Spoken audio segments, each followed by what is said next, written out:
As the nation held funerals for 3 teenagers kidnapped and brutally murdered by terrorists. The grief galvanizing an entire nation. CBS 2 political reporter Marcia Kramer has the story.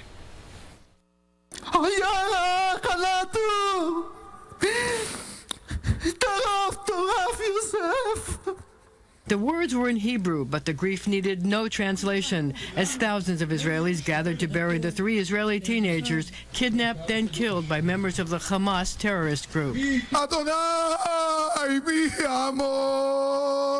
Ayal Yifrah, 19, Gilad Sha'ar, 16, and Naftali Frankel, a 16-year-old with dual American-Israeli citizenship with family in Brooklyn, mourned first at 3 separate funerals in their hometowns, then buried together, side by side at a cemetery in Modi'in between Jerusalem and Tel Aviv. Malcolm Hoenlein, executive director of the Conference of Presidents of Major Jewish Organizations in Israel, to mourn. Here he is speaking about Naftali Frankel's funeral. You cannot imagine the size of the crowds, the people from every walk of life gathering there to pay tribute.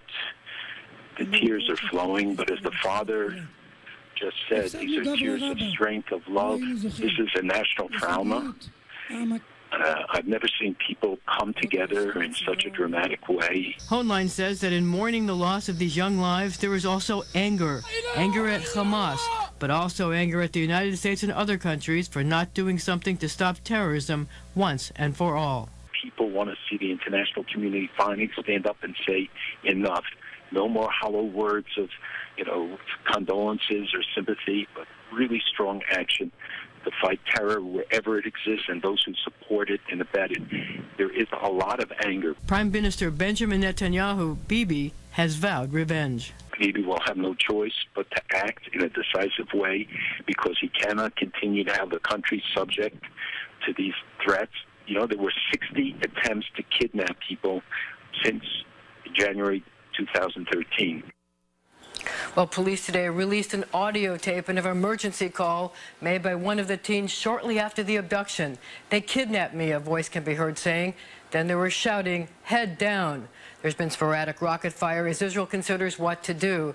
Now, one proposal is to build a new West Bank settlement in memory of the 3 teens. Others have proposed a large-scale military operation in Gaza and to begin using the death penalty against Palestinian militants. Diane?